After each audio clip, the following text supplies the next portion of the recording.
भारताचे एक सार्वभौम समाजवादी धर्मनिरपेक्ष लोकशाही गणराज्य घडविण्याचा व त्याच्या सर्व नागरिकांस सामाजिक आर्थिक व राजनैतिक न्याय विचार अभिव्यक्ती विश्वास श्रद्धा व उपासना याचे स्वातंत्र्य दर्जाची व संधीची समानता निश्चितपणे प्राप्त करून देण्याचा आणि त्या सर्वांमध्ये व्यक्तीची प्रतिष्ठा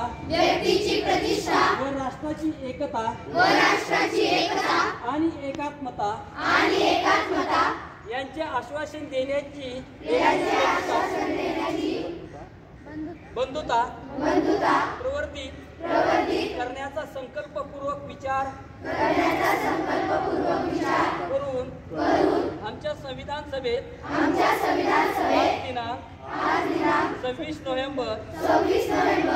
1949 रोजी